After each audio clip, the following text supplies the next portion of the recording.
수박 대부분 오리의 맛입니다. 밥 맞죠?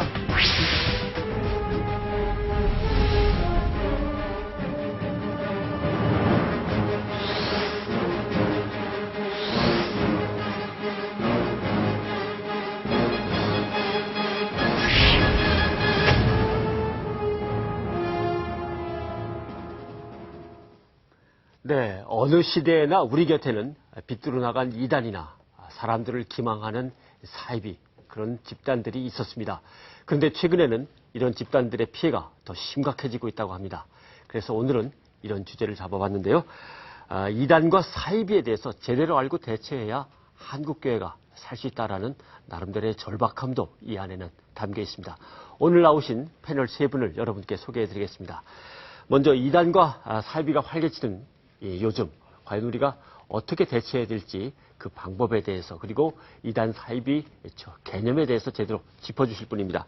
총신대 신학대학 원장 심창섭 교수님 나오셨습니다. 네, 어서 오십시오.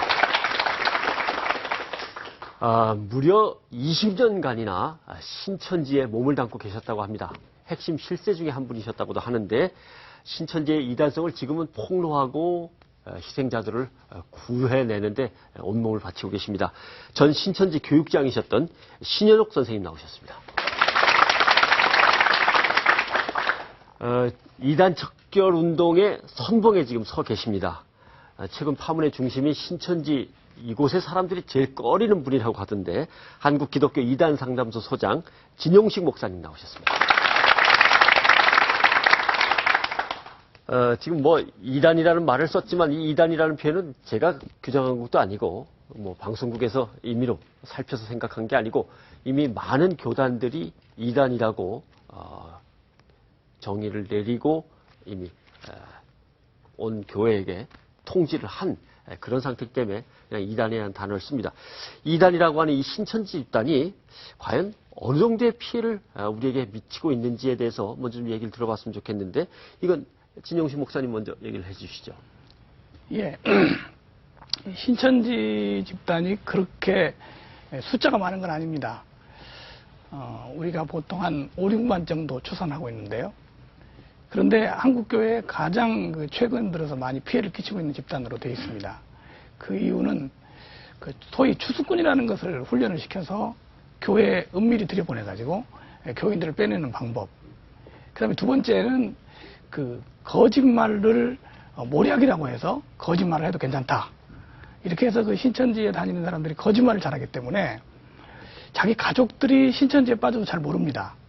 심지어는 자기 딸이, 자기 아들이, 자기 아내가 신천지에 몇 년씩 다녀도 모르는 상태에 있어요. 이러다 보니까 교회에서 피해가 굉장히 많이 나오고 있는데, 어떤 교회는 교인들 중에 한 30, 40%가 한꺼번에 빠져나가는 그런 경우도 있고요. 또 어떤 경우는 교회 추수꾼 한꺼번에 많이 보내가지고 목사님을 바꿔버리는, 그러다 아주 신천지 교회로 그냥 간판을 바꾸는 그런 피해도 있었습니다. 그래서 전국적으로 아주 피해가 많이 발생하고 있습니다. 지금 진용식 목사님은 이제 주로 교회가 입고 있는 피해를 얘기해 주셨는데, 개인적으로 또 그 개인의 가정은 어떤지에 대해서는 아무래도 신현옥 선생님한테 좀 여쭤봐야 되겠습니다. 거기서 교육장까지 아주 핵심 실세를 지내셨다고 하던데요. 학생들 같은 경우는 학업을 중단한다거나 또는 휴학을 한다거나 해서 학업에 등한하게 되고, 가정에서는 배우자 간에 그러다 보니까 이혼의 문제라든가 이런 경우도 나타나게 되고, 그것은 아주 급박한 그들의 어떤 교리 가운데 14만 4천을 채워야 된다는 이런 절대절명의 이런 어떤 사명감 때문에 거기에 올인하다 보니까 다른 것들의 어떤 소중한 것들을 등한하게 되고, 그리고 이제 신앙 안에 이제 올인하게 되면서 나타나는 여러 가지 이제 부작용들이라고 할 수 있겠죠. 네. 신천지라고 하는 집단이 갖고 있는 이러한 문제점은 일부 언론을 통해서 예전에 보도된 적도 있습니다만은, 그 이단의 정체성 과연 무엇인지 아직도 참 궁금합니다. 신천지 예수교 증거 장막 성전, 우리는 신천지라고 부릅니다만은, 과연 그 이단의 교리가 어떤 것이고 그 피해가 어떠고 또 배경은 어떤 것인지 한번 함께 보시죠. 4년 전 열린 신천지의 창립 21주년 기념 집회에는 전국의 신도 수만 명이 참석했다. 이러한 놀라운 재력과 동원력은 어떻게 가능했던 것일까? 이들은 신천지가 창설된 1984년을 신천기 1년으로 둘 정도로 강조하면서도 공공연히 자신들이 과거에 이단의 뿌리를 두고 있다고 주장하고 있다. 좌편이 아들 유재열 씨입니다. 이만희는 특히 장막 성전을 지은 유재열과의 관련성을 강조한다. 유재열은 이단의 시초로 불리는 박태선의 영향을 받았는데 그 때문에 신천지의 교리는 과거의 이단들과 많은 공통점을 가지고 있다. 그렇다면 이들의 중심 교리는 기성교회와 어떻게 다를까? 먼저 이들은 이만희를 재림예수라 믿고 있다. 백마는 선생님이시고요. 백마탄자는 예수님이다 그랬죠.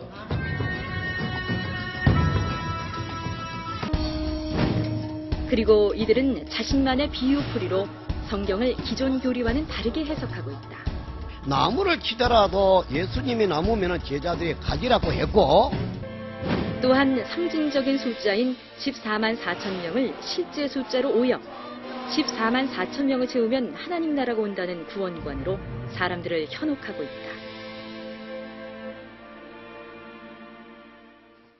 재림 예수와 종말론을 바탕으로 한 이단의 역사가 지금 신천지를 통해 계승되어 그 세를 확장하고 있는 것이다. 그들의 주장은 한국 기독교에 어떤 영향을 미치고 있는가?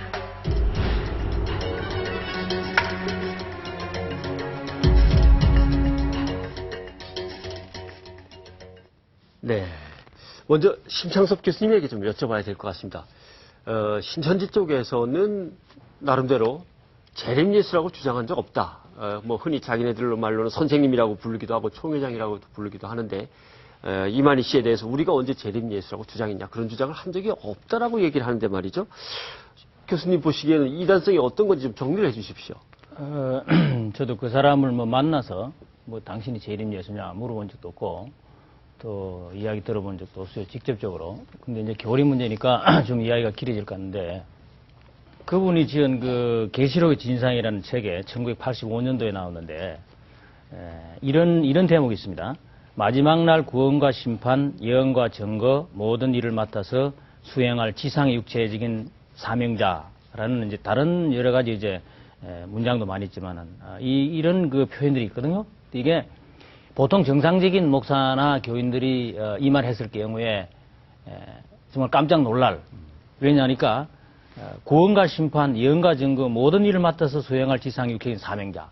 큰 아주 큰 이야기를 하는 겁니다. 근데 이게 이제 보통 사람이 들으면 깜짝 놀랄 것인데 이게 쉽게 표현되어 있다는 게 내가 의심스럽고, 그 다음에 보혜사 문제를 제가 이제 조금 검토를 해보니까 이 천국 비밀 계시 요한 계시록의 예언과 성취된 실상이라는 이 책에 나온 걸 보면은 여기도 이제 본인이 이제 보혜사라고 이렇게 거명을 했어요. 본인 저자 보혜사 이만희 저자. 그래서 보혜사라는 말을 본인이 쓰고 있는데 이 택한 목자가 하나님의 대언자 갈로 열고 보혜사 요한일서 2장 1절이라고 이렇게 명기를 하고 있습니다. 그래서 본인이 보혜사라는 것은 인정하는 것 같는데 어떤 보혜사냐? 그건 이제 해명을 본인이 이제 해야 될 것 같고. 그다음에 제가 그 연구를 하면서 계시록 1장 이분이 주로 계시록을 가지고 이제 자기의 모든 이론을 이제 전개하고 이제 자기 교단성을 이야기하는데 계시록 1장 1절과 2절의 설명에 보면은 상당히 우리가 주의를 해야 될 그런 대목이 있습니다. 이 사도 요한을 끄집어내면서 이 사도 요한 객인 대언자, 사도 요한적인 어떤 이긴 자, 대표자 이런 말 하고 있어요. 그래서 사도 요한이 뭐냐고 이분 해석하고 있는데 그 해석해 보면은 2000년 전 예수님의 제자라고 말을 합니다. 그건 맞습니다. 그 다음에 두 번째로 그런데 이 2000년에 그 예수님의 제자인 요한이 지금 요한 계시록 이론 요한하고 분리시켜요. 그래서 이 요한을 실제 주인공처럼 계시록에 등장을 시키거나 그걸 빙자한 것뿐이지 실제 2000년 전 예수님이 데리고 있던 그 제자가 요한 계시록의 제자가 아닌 것처럼 이렇게 비슷하게 표현합니다. 암시적으로. 그걸 어디로 끌고 가냐 하니까 그 다음에 그래서 이제 계속 쓰는 말이 뭐냐니까 사도요한적인 대언자, 사도요한이 대언자, 사도요한 이름을 빙자해서 다른 사람이 나타난다는 걸로 표현을 많이 하고 있습니다. 그게 이만희씨라고 이제 얘기를 하는 아니, 건가요? 더 이야기해야 됩니다. 중요한 건데요. 그 다음에 15쪽에 보면은, 이 사도요한, 여긴 대언자가 이긴 자로 지칭됩니다. 이게 아주 중요한데, 그 대목이 이래 되어 있습니다. 75쪽에. 이와 같이 재림하시는 예수님이 이긴 자에게 임하여 하나가 되므로, 이긴 자에게 임하여 재림하신 예수님이 이긴 자에게 임하여 하나가 되므로, 곧 이긴 자의 이름이 예수의 새 이름이다. 예수의 새 이름이다. 그 다음에 새 예루살렘이며, 새 이스라엘이다. 이렇게 못을 받고 있습니다. 그리고 이제 새하늘 새 땅을 이야기하면서 14만 4천이 나오거든요. 그래서 제가 이분에게 질문 드리고 싶은 것은 예수의 새 이름이 이긴 자라 하면 예수하고 자기라고 동일시하지 않느냐. 그 사도 요한의 이름을 가지고 빙자해서 나왔지만 결국 그것이 자기를 지칭하는 말이 아니냐. 그리고 이게 이제 여기 그림들에 보면은요 확인이 나타나는데 여기 이긴 자가 나옵니다. 천국 비밀 계시록의 실생이라는데 이긴 자가 나옵니다. 나온 이긴 자가 누구냐니까 자기를 표현하는 걸로 이렇게 그림 그려지기 때문에 이런 맥락에 봐서 본인이 재림 예수다 말을 확실히 하지 다는 안 썼지만은 추론적으로 그렇게 말할 수 없기 때문에 본인이 이 점에 대해서는 해명을 해야 아마 이해가 가지 않을 그렇게 생각합니다. 진영춘 목사님, 결국 내가 언제 그랬냐라고 하지만 다른 것들을 이렇게 종합해보면 그렇게 밀고 가고 있는 걸로 볼 수밖에 없다. 이렇게 되는군요. 예, 그렇습니다. 그 책 표지에 보혜사 이만희 이렇게 돼 있고요. 책 여러 곳에 그 초림 예수와 재림 예수를 말하면서 초림 예수가에게 임했던 이 현상이 그대로 이만희 씨에게 임했다 이렇게 설명하고 있습니다. 초림 예수 앞에 세례 요한이 왔듯이 이만희 씨 앞에 유재열 씨가 세례 요한격으로 왔다. 뭐 이런 설명이나 초림 예수에게 하나님의 영이 임했듯이 이만희 씨에게 재림 예수의 영이 임했다. 이런 설명이 바로 이만희 씨를 재림주라고 표현하는 내용입니다. 네, 알겠습니다. 그참 그냥 듣기에는 상식적으로 말이 안 된다. 뭐 이렇게 생각이 되는데 그러나 실제로 또 막상 옆에서 누가 설득을 하고 유혹을 하면은 넘어가기도 하는 모양입니다. 지금 방청석 이 자리에는 신천지에 한 발을 디뎠던 그런 유경험자들도 와 계십니다. 자, 아까 개인적으로 피해를 입는 것 중에 학업을 그만두고 가출한다거나 뭐 이런 얘기가 나왔을 때 가출 경험하신 분이 와 계신다고 얘기 들었습니다. 누가? 아, 예. 그게 몇 년 전이에요? 정확히 3년 전. 3년 전. 네. 몇 개월이나 가출했었습니까? 5개월 정도 나가 있었습니다. 근데 신천지 쪽 사람들은 우리가 납치해 간 것도 아니고 막 팔을 끌고 간 것도 아니고 본인들이 자발적으로 왔던 거다라고 아마 얘기를 합니다. 자발적으로 간 거예요? 자발적으로 가도록 상황을 만들고 예를 들면 어떻게 상황을 만들어요? 저 같은 경우에는 이렇게 목사님께 상담을 받도록 가게 되는 상황이 되니까 이제 마지막 수단으로서 가출을 하게끔 차를 가지고 같이 저를 데리러 왔었거든요. 네. 또 다른 분이 계시다고 그러는데 누가? 예. 예, 마이크를 받아주시고. 근데 몇 개월 정도 가출해 봤습니까? 저는 2개월 정도. 2개월 정도. 네. 신천지에 전체적으로 몸 담았던 기간은 얼마나 돼요? 가출한 기간까지 포함해서 1년 정도. 1년 정도. 네. 예, 정말 자발적이었습니까? 아니면 뭔가 또 앞에서 얘기한 분처럼 상황으로 묘하게 그렇게 되도록 만드는 게 있었습니까? 네, 이렇게 부모님들에게 들키게 되면 자동적으로 이렇게 구역으로 보고가 들어가는데 제가 부모님한테 들키게 되고 나서 바로 전화를 했어요. 신천지 구역장에게 전화를 하면서 제 상황을 알렸는데 어느 날 밤에 이렇게 가족들 모두 자고 있을 때 전화를 했는데 그때가 12시가 넘었었어요. 그래서 그때 연락을 하니까 너가 계속 그렇게 있을 수만 없고 청년회장님께서도 그렇게 성인이 다 된 딸이 성인이 다 돼가지고 부모님들 말씀에 그렇게 붙들려 있는 게 이해가 되지 않는다는 그런 말씀도 하셨고 구역장님께서 지금 나오는 게 좋겠다, 언젠가 나오는 게 좋겠다 이런 말로 이렇게 몰아가셨어요. 그래서 언제 나올래 이렇게 하다가 지금 당장 나와라 이렇게 하게 됐고 제가 나오게 되면 제가 순천에 있었는데 거기까지 갈 수 있는 그런 택시비도 부담해주겠다. 이렇게 해서 그날 새벽에 바로 나가겠습니다. 그러니까 신천지 활동을 마음 놓고 하도록 하는데 이게 이제 가족들이나 교회에 의해서 막히면은 좀 이제 가출을 유도를 갖다 살짝 하는군요. 그럼 들어가는 건 자발적이라고 뭐 저쪽에서 주장을 합니다만 나오는 건 마음대로 나올 수 있는 겁니까?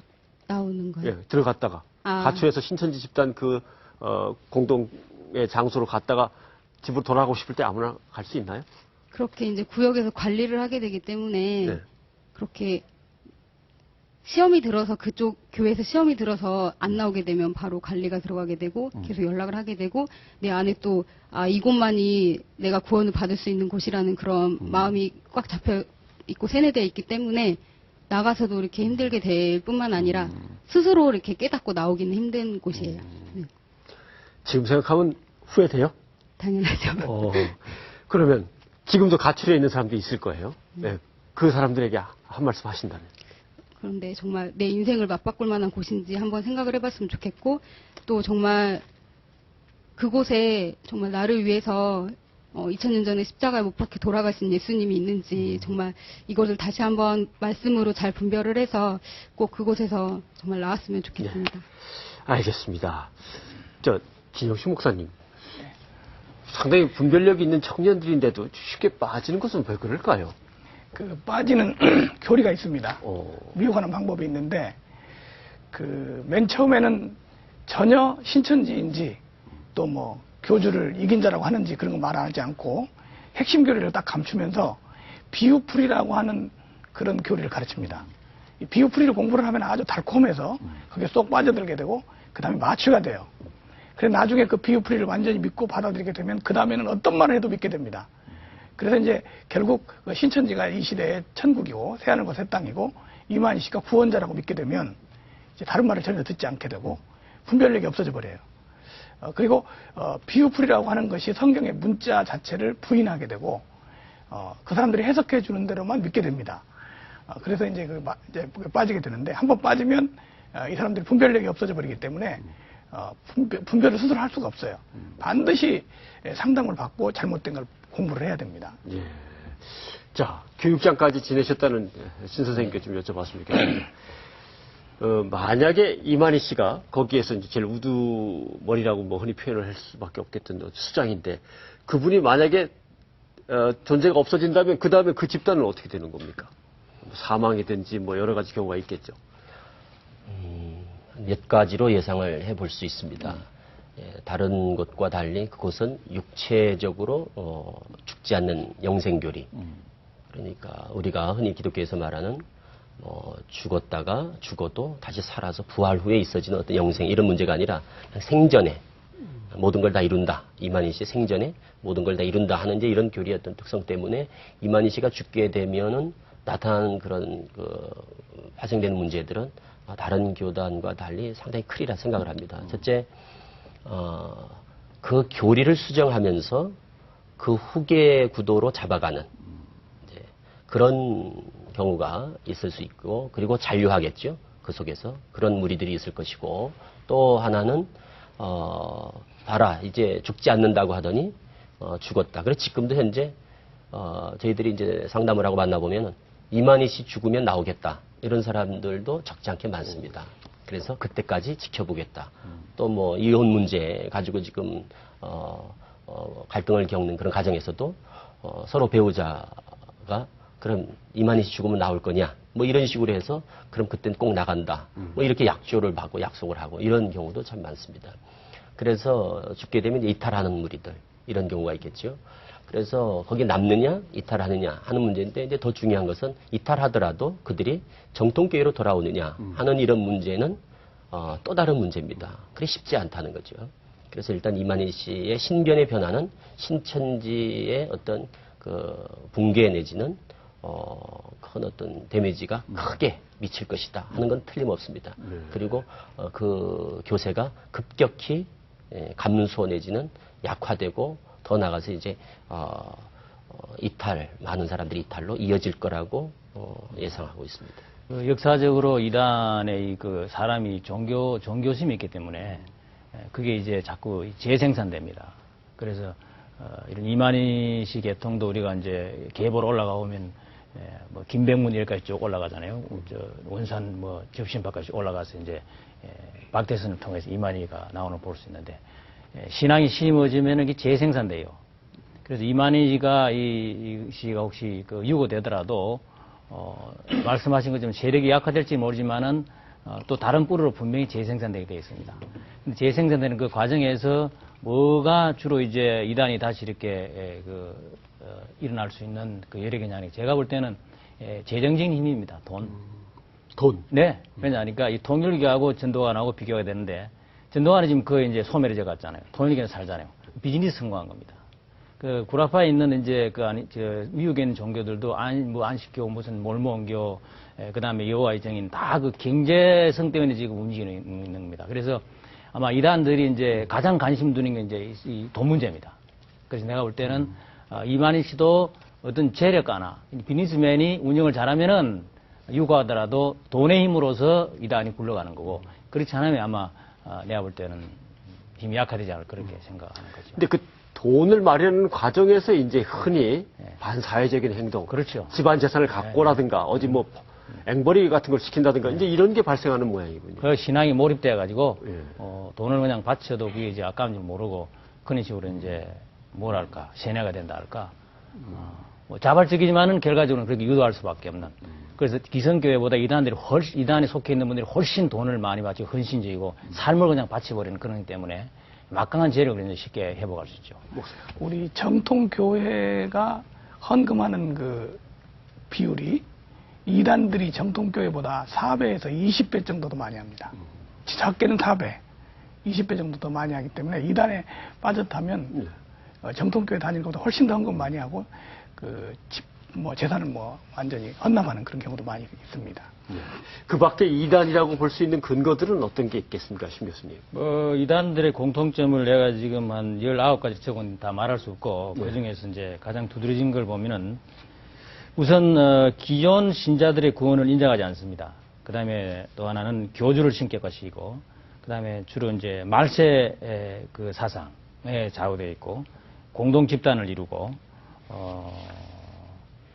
이제 큰 게 교주를 심판 쪽은 재림주로 인식하는 거. 근데 딱 두 가지가 이단이 가지는 공통점이고 특이한 점인데 반드시 이단은 마지막에 그 교주를 심판주나 재림주로 끌고 가고 있습니다. 그래서 그게 나타나면 확실히 이단을 규정할 수 있고 그다음에 제일 그 힘들게 하는 게 뭐냐니까 기존 교인들에겐 구원이 없다는 겁니다. 그래서 이만희 씨의 그 그룹들이 교회에 들어온 이유도 만약 그런 사상을 들어오면은 그게 이제 이단성이죠. 당신들 교회에서는 구원이 안 되니까 이 장막에 들어야 구원이 된다는 겁니다. 다른 이단도 마찬가지입니다. 제일 큰 게 뭐냐니까 기존 교회 신앙에는 구원이 없다는 걸 확실히 심어주고 그 다음에는 그 구원은 누가 있고 하니까 자기가 속해 있는 이 그룹에만 구원이 있고 그 구원을 주는 사람은 바로 교주라고 인식하는 게 그게 가장 뚜렷한 특징이죠. 신 교수님의 저 설명에 비춰본다면 지금 이 신천지라고 하는 곳은 어떻습니까? 진 목사님. 예, 그 말씀하고 똑같습니다. 그 신천지라는 데는 이만희 씨, 이긴 자인 이만희 씨에게 와서 그 교리를 배워야만 구원을 받을 수 있다. 그리고 이 시대의 구원자가 이만희 씨다. 이렇게 주장을 하고 있기 때문에 일반 교회는 바벨론이라고 부르면서 구원이 없다고 주장을 하는 거죠. 그리고 교주 신격화. 그 이만희 씨가 이만희 씨 홈페이지에 들어가 보면은 이긴 자에 대해서 말이 나오는데 이런 말을 했어요. 이긴 자는 이제 이만희 씨라고 하는데 구약 성경은 예수 그리스도 한 사람을 예언한 것이고 신약 성경은 이긴 자 한 사람을 예언한 것이다. 그래서 신약 성경의 모든 내용이 이만희 씨에 대해서 예언하고 있다는 거고 계시록에 나오는 모든 예언도 이만희 씨를 향해서 예언되고 있다는 거죠. 결국 그 교리를 계속 배우면 이제 교주를 구원자로 또는 재림주로 이렇게 믿게 만드는 게 바로 그 교리입니다. 네. 그런데 말이죠, 신현욱 선생님. 아까 설명하신 걸 보면 전체적인 교리에서는 분명히 아이고 저 이단이구만 이렇게 생각이 쉽게 들 수밖에 없는 상황인데 접근하는 방식이 있어서는 상당히 방법이 옛날 이단들하고는 좀 달리 진화되어 있는 것 같습니다. 네, 잠시 이제 방금 언급하셨던 교수님께서 말씀하셨던 그 부분, 이 재림 예수냐 하는 이 부분에 대해서는 그 보혜사 부분은 제가 잠시 이제 짚고 말씀을 드렸고 이 재림 예수 부분도 마찬가지입니다. 그 부분도 그쪽에서는 우리는 재림예수라고 한 적이 없다. 이렇게 이제 얘기를 하는데 실제적으로 재림예수다라는 얘기를 하진 않습니다. 그런데 이런 얘기입니다. 2000년 전 하나님께서 성령으로 예수님의 육체에 임했다. 그런 것이고 오늘날은 다시 오시는 예수님은 육체로 오지 않는다라고 하는 겁니다. 그러니까 영으로 오기 때문에 그 영으로 보이지 않는 영체로 오시는 재림 예수님께서 이 땅에 보이는 육체를 가진 이만희 씨에게 임한다라는 겁니다. 그러니까 그것은 비단 예수님의 영만 임하는 게 아니라 하나님도 예수님도 다 성령으로 존재하시는데 영이신 그 하나님과 예수님이 육체를 가지고 있는 이만희 씨에게 임한다. 이런 얘기입니다. 그것이 이제 더 나아가서 삼위일체 규리와도 연관이 되는 겁니다. 그래서 하나님과 예수님과 이긴 자 이만희 씨가 한 보좌에 앉는다. 그런데 하나님과 예수님은 영이고 이만희 씨만 육체다. 그래서 삼위, 자리는 셋이지만 몸은 육체는 이만희 씨 한 몸이다. 그래서 예수 그리스도의 영과 하나님의 영이 이만희 씨의 육체에 함께 하는 것이 삼위 일체 한 몸이다. 이런 식입니다. 예. 그러니까 이런 것의 그 교리를 놓고 볼 때 이것은 이제 뭐 여러 가지 말로 포장이 되어 있습니다만 실제적으로는 오늘날은 지금 교수님 말씀처럼 예수 믿으면 구원 못 받는다라는 얘기입니다. 그럼 예수님의 새 이름을 믿어야 구원받는 시대가 도래했다라는 얘기입니다. 이 시대가 그 예수님의 새 이름이 누구냐? 이긴 자요 이만희 씨다 이런 겁니다. 그러니까 오늘날은 이만희 씨를 믿어야 구원을 받지 예수 이름으로는 구원을 얻지 못하는 시대가 도래했다라는 얘기니까 이거는 반성경적이고 반예수적이고 반복음적인 것이다. 이런 데서 우리가 이단성은 다른 것은 뭐 둘째 문제고 가장 중요한 것은 교리적으로 그것은 반예수요, 반성경적이다, 반복음적이다 하는 부분에 예수가 없다. 우리 그 간증자도 잠깐 말씀하신 것처럼 그 속에 예수가 있느냐? 예수 그리스도는 그냥 앞서 내세울 뿐이지 실제적으로는 오늘날 이 시대는 예수 믿는 모든 지금 현재 기존의 정통교리는 바벨론 귀신의 나라라고 딱 규정하고 있는 겁니다. 예, 그러니까 그 귀신의 나라 가운데 구원이 있을 리가 없겠죠. 그럼에도 불구하고 이제 사람들이 쫓아가게 되고 따라가던 것은 먼저 이만희 씨 믿어야 구원받는다. 우리가 육체적으로 죽지 않을 수 있다. 라는 얘기를 먼저 가르치지 않습니다. 다 그것을 믿게 하기 위한 하나의 어떤 성경관을 차츰차츰 비유풀이라는 것을 시작으로 해서 왜곡시켜 놓는 것이죠. 그래서 거기에 빠지게 되면 결과적으로는 어떤 말을 해도 다 믿게 될 수밖에 없는 이렇게 만드는 거죠. 자, 이 자리에는 지금 피해 가족들도 나와 계신데 가족들을 좀 만나보겠습니다. 예. 마이크를 좀 잡아주시죠. 누가 지금 신천지 쪽에 가 있습니까? 예, 우리 둘째 아들이 가 있습니다. 나이는요? 29살입니다. 29살. 예. 일단 신천지라고 하는 곳에 발을 디뎌놨구나라고 아신 다음에 뭐라고 설득을 좀 해보셨을 텐데요. 나중에 안 후에는 또 더 만날 기회가 없었는데 그래서 어쩌다 이제 전화로도 이렇게 하면 권유를 하고 그러는데 도대체 말이 안 통합니다. 아예 안 통하고 답답하죠 그냥. 이제 소재 어디서 자고 먹는 거를 가르쳐 주질 않고요. 여지까지 그 신천지 간 다음에 한 번도 그 자기 주소를 가르쳐 준 적이 없었어요. 그래서 이제 제가 이제 정보를 듣기는 시원농장이라는 데 컨테이너에서도 있었던 것을 제가 알고 이제 얘기를 했더니 이제 거기서 또 이만희가 철거를 했더라고요. 이 시원농장에 그렇게 하고 그 다음에도 뭐 자기 소재는 뭐 전혀 그렇게 연락을 해줘야 그냥 어떻게든 조금 전화 그렇죠. 통화가 되는 거군요. 예, 그렇습니다.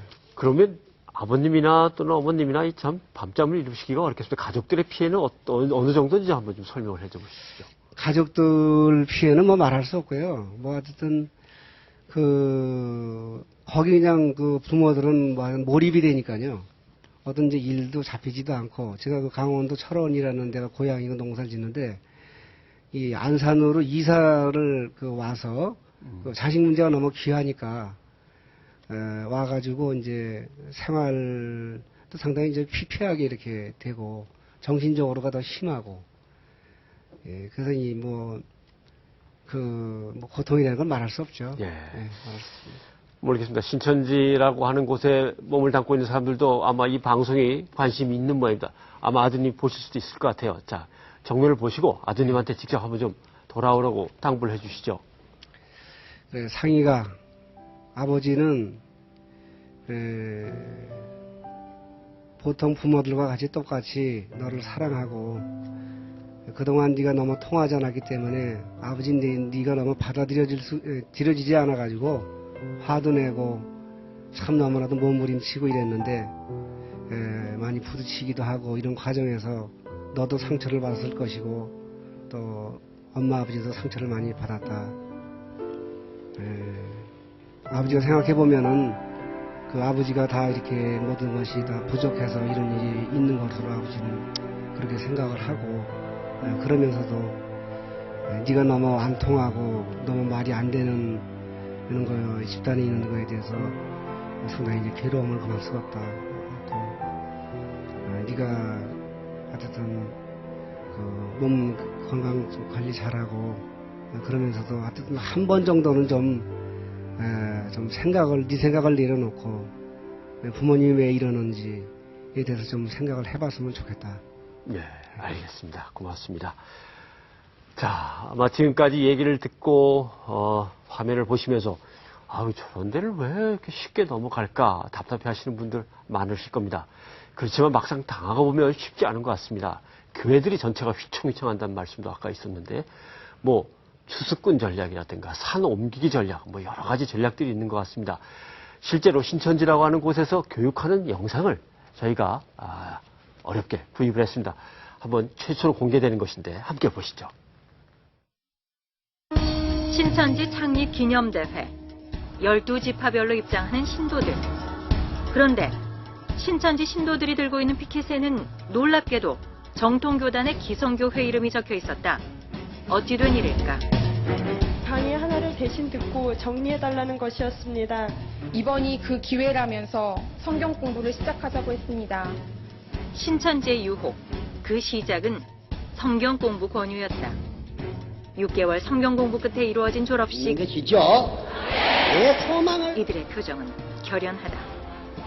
자신들이 계시록 속 14만 4천 명이라고 믿는 이들은 대체 어떤 교육을 받은 것일까? 추수밭이라는 것은 어떤 곳이냐? 고기가 모여있는 곳, 아주 떼거리로 모여있는 곳입니다. 이제 앞으로 전도 방향은요, 추수밭 전도예요. 모이는 교회의 통로 입구에 가서 모이죠? 뭐 정해진 시간 딱 있잖아요. 고기들이 모이는 그 장소 근처에 가서 그 시간대에 모일 때에 가서 딱 낚시 들이우고 걷어내는 겁니다. 지금 교회를 알아보는 중이다. 지금 신앙을 열심히 하다가 해야 됩니다.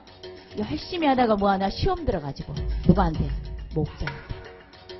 알겠죠?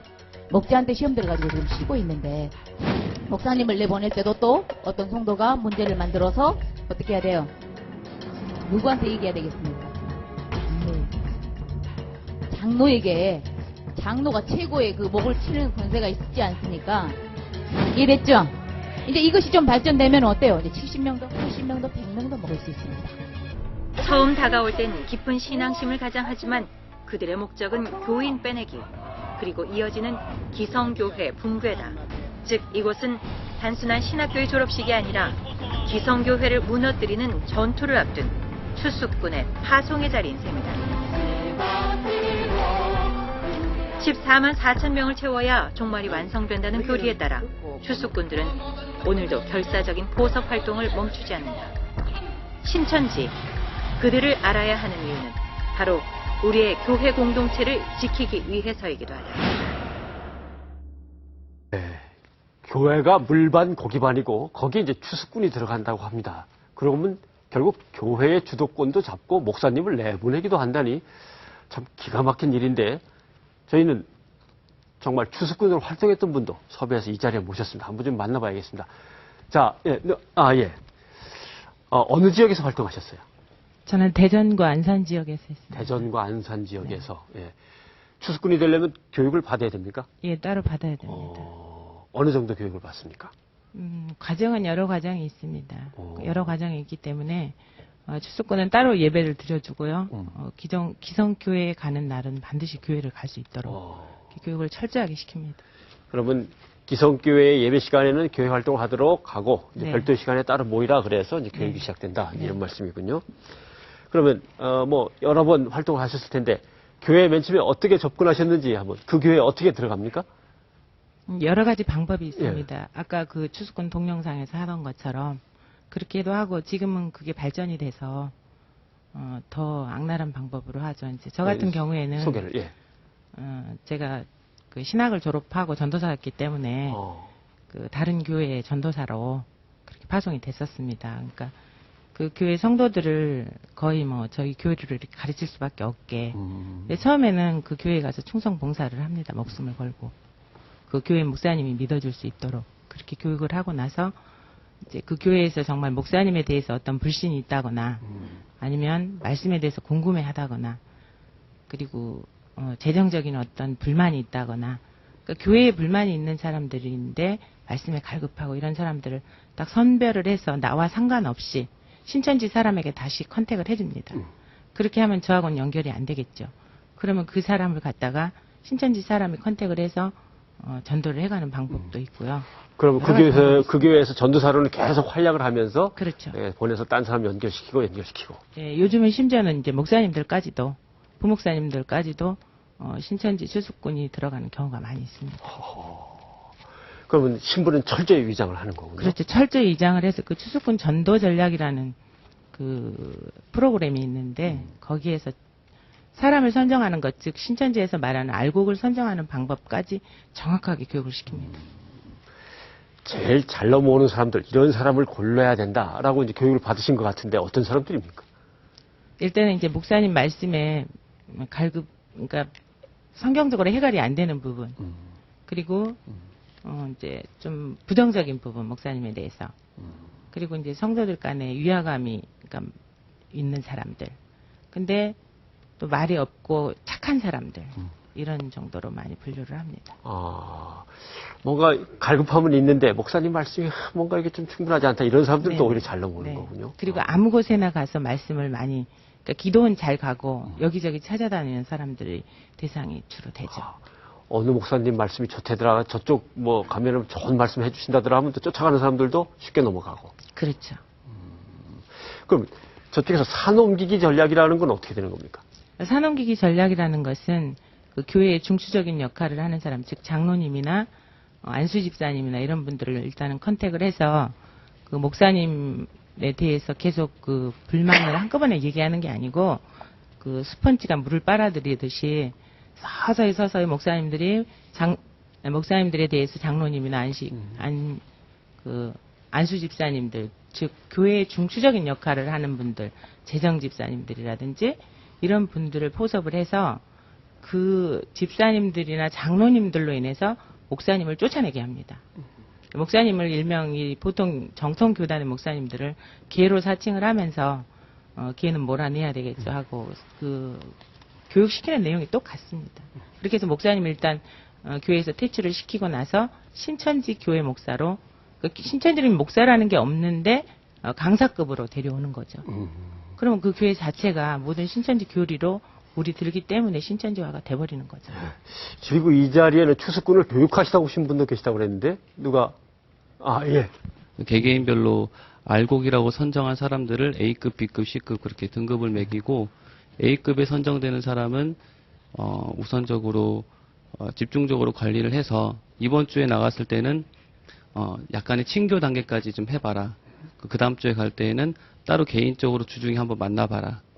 그리고 또 점차 호전이 되면 이제 복음반 교사랑 우연을 가정해서 만나게끔 하고 성경 공부를 우연적으로 이렇게 하게끔 유도를 하게 됩니다. 예, 알겠습니다. 근데 신천지라는 곳에서는 우리는 기성교회를 파회하거나 그런 일은 안 한다. 그냥 우리의 어떤 그 교리에 관심 있어 오는 사람들만 받는다 이렇게 얘기를 하던데 그게 아니군요. 아무리 들어봐도. 오늘날 지금 한국 교회에 이렇게 심각하게 피해를 끼치기까지 또 신천지가 한 5만 정도로 성장할 수 있었던 데는 그들의 독특한 전도 전략. 바로 이제 말씀하신 것처럼 모략이라고 이제 표현하는 거짓말로 하는 전도. 이제 이 수법과 어떤 이런 방법들에 대해서 전혀 지금 이제 교회에서 감히 그런 식으로까지 전도를 할까 상상을 못하는 이런 방법들이 동원되다 보니까 이제 속수무책으로 당하는 이런 상황이었습니다. 그런데 그것이 그들은 우리는 교회를 파괴하지 않는다라고 얘기하는 것은 지금 동영상을 통해서 보신 것처럼 일반 교회를 예수님의 밭으로 교리적으로 그렇게 규정을 하니까 밭에 가서 내가 농사지은 내 밭에 가서 내가 내 곡식을 거두온다 이런 논리이기 때문에 전혀 죄의식이 없습니다. 그러니까 그들이 그냥 가서 자연스럽게 교회에 들어가서 성도들을 빼내는 것이 훔쳐가는 것이 아니라 그냥 내 밭에 가서 내 곡식을 추수한다 이런 논리이기 때문에 전혀 그런 것에 대해서 교리적으로 그것을 정당화시키니까 죄의식이 없는 것이고요. 그리고 그들이 그렇게 지금 한국교회 지금 저렇게 다 위장하고 속여서 들어가서는 그 사람들을 이제 암암리에 이제 암약을 하다 보니까 그러다 보니까 그 수가 교회에서는 전혀 드러나지 않는 활동이다 보니까 어느 정도까지 피해가 미치는지조차 지금 파악하지 못할 정도로. 그런데 결국은 그 결과 한 5년, 6년 사이에 한 5만 명. 그러니까 그 1년에 한 1만 명 정도씩 성장할 수 있었던 건 그렇게 해서 다 빼냈다는 겁니다. 그래서 이제 그것을, 방법은, 가장 중요한 건 이거라고 생각을 합니다. 바로, 성경 공부로 다 접근을 하는 거기 때문에 성경 공부로 유도를 하는 거니까 성경 공부를 유도하는 여러 가지 거짓말들, 교회 밖에서의 목사님께서 허락하지 않은 성경 공부를 조심하고 경계하고 그리고 성경 공부로 유도하는 것은 지금 같은 상황에서 한국교회가 지금 이 신천지 때문에 이렇게 크게 몸살을 앓고 있는데 성경 공부로 유도하고 뭐 성경 공부를 권한다거나 이런 것들에 대해서 1차적으로 혹시 신천지가 아닌가라는 좀 경계심만 갖는다면 그 피해는 우리가 얼마든지 줄일 수 있다고 생각이 듭니다. 목회를 하신 분들이나 기성교회를 다니는 성도들 입장에서 어떻게 생각하십니까? 이제 성도들은 이 추수꾼이 교회 안에 들어와서 활동을 할 때 절대로 자기가 직접 성경 공부를 가르치지 않습니다. 누구를 소개를 해줍니다.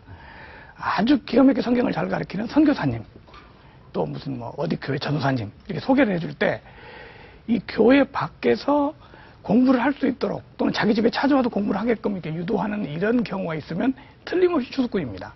그럴 때는 즉시 그 목사님에게 신고를 해서 목사님에게 이 사람 추수꾼이 아닌지 모르겠습니다 하고 알려줘야 됩니다.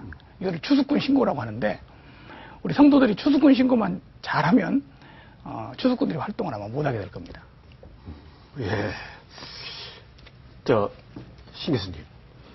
기독교 주변에 항상 이런 이단, 사이비, 이런 집단들이 들끓는 거는 어떻게 보면 기독교가 갖고 있는 어떤 내재적인 어떤 좀 허약한 구조 때문이 아닌가 이런 걱정도 하게 됩니다. 좀 그 부분에 대해서 얘기를 좀 시작해 봤으면 좋겠는데요. 기독교가 가지고 있는 뭐 내부적인 구조도 구조지만은 전반적으로 이제 학자들이 이야기할 때는 사회적인 병리 현상과 교회 내부적인 문제가 결합해서 신의 효과를 이룬다 이렇게 생각하고 있습니다. 왜냐하면 한국 이민사회에 가보면은 우선 이야기지만은 전자제품과 일본 사람들이 다 이렇게 세우고 섰다 하면 전자제품 일본 사람들이 전자제품을 이렇게 세우고 한국 사람은 섰다 하면 예배당을 세우거든요. 그러니까 이 종교심, 그 한국 사람들의 종교심이 이렇게 많다는 걸 이제 증명해 주긴 하는데 이게 어디서 나오느냐. 원래부터 종교심이 뭐 있었겠지만은 한국 사회가 굉장히 그동안에 이 사람의 마음속에 공간을 많이 주었다.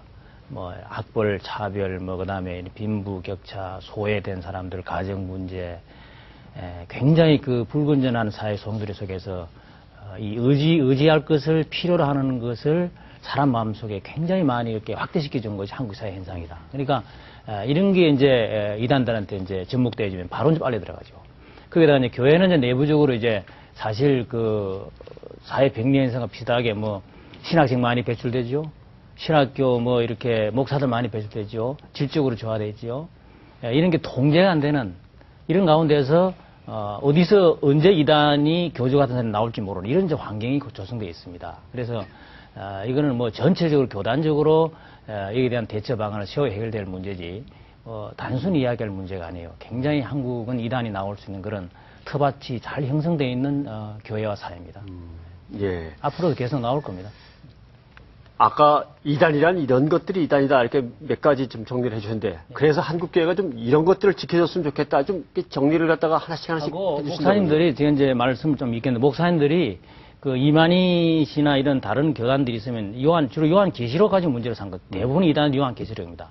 요한 계시록을 교회에서 철저하게 목사님들이 제대로 볼 수 있는 눈을 가르쳤다면은 끌려가더라도 가서 들어보고 아닌다는 판단 기준이 생기는데 교인들이 전혀 몰라요. 그래서 아까 말씀하신 것처럼 이 성경 공부를 목사님들이 이단에 대한 성경 공부를 확실히 체계적으로 자기가 못하면 전문가로 부르든지 해서 교인들한테 훈련을 시켜 놓으면은 교인들이 알 수 있습니다. 근데 교인들이 지금 몰라요. 아무리 다 이단이 주장했기 뭔지를. 예, 알겠습니다. 저희 CBS도 한국교회와 함께 이단 사이비, 이 척결, 그리고 그 폐해를 없애는데 물론 일조를 하도록 애를 쓰겠습니다.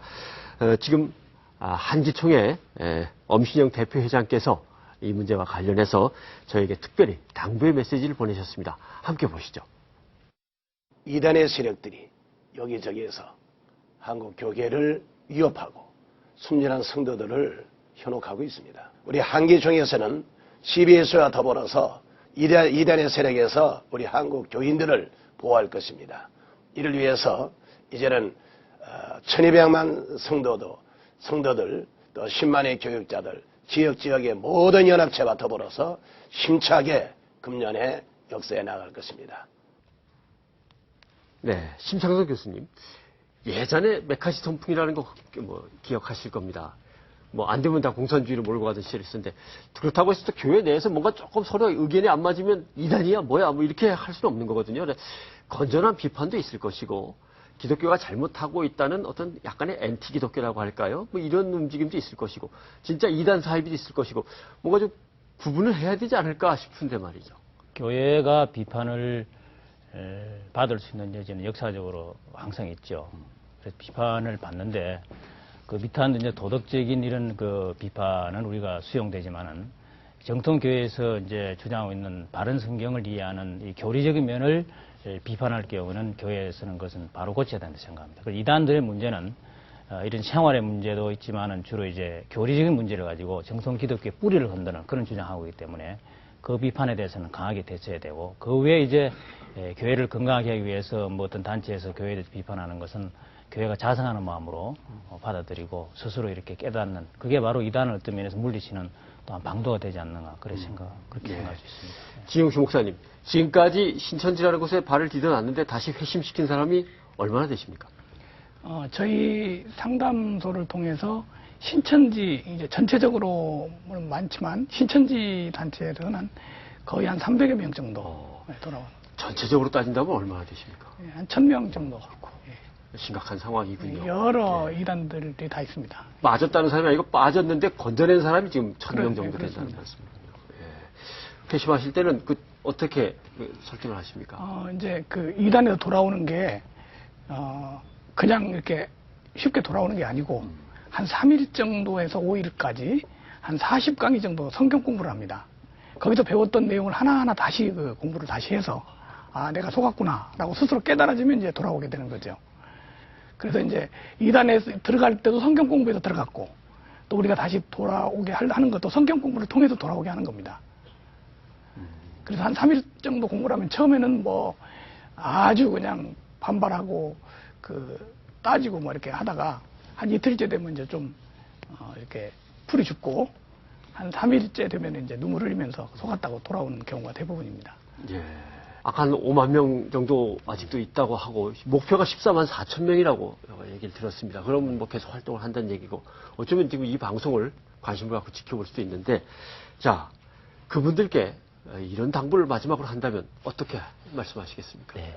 저도 한 20여 년 있으면서 한 번도 이만희 씨를 의심해보거나 또 좌우로 돌아보거나 또 여러 가지 신천지 이단성에 대해서 주변에서 여러 매체를 통해서 그런 것들이 보도가 되고 하더라도 보지 말게 합니다. 보지 못하도록 합니다. 그리고 저도 보질 않았었습니다. 그래서 우리가 보통 일반 신자들의 어떤 맹신과 맹종 이것을 신랄하게 비판을 하면서도 정작 그 안에 있는 신천지 안에 있는 사람들처럼 맹종과 맹신이 없다는 거죠. 보지 말라니까 앞만 보고 그냥 달려왔습니다. 그러다가 좌우를 둘러보고 그리고 이만희 씨의 어떤 신앙 전력을 잠시 저는 짧은 기간에 나름대로 좀 이것저것 해보고 조사를 해본 결과 금방 눈을 뜨게 되었습니다. 그래서 지금 아는 길도 물어간다고 그러는데 지금 신천지인들은 아예 그것이 옳다 하는 것에 빠져선 좌우를 돌아보지 않습니다. 그래서 그것이 확신하다면 좌우를 돌아봄으로 해서 확실한 것이 사실이 진리가 비진리가 될 리도 없고 좀 더 알고 가는 것, 또 그 가는 길을 좀 더 확신 있게 가기 위해서는 오히려 다른 비판하는 그런 내용들도 좀 돌아보면서 더 확신을 가지고 갈 만한 자신감이 없다는 거죠. 이만희 씨가 못 보게 하는 이유는.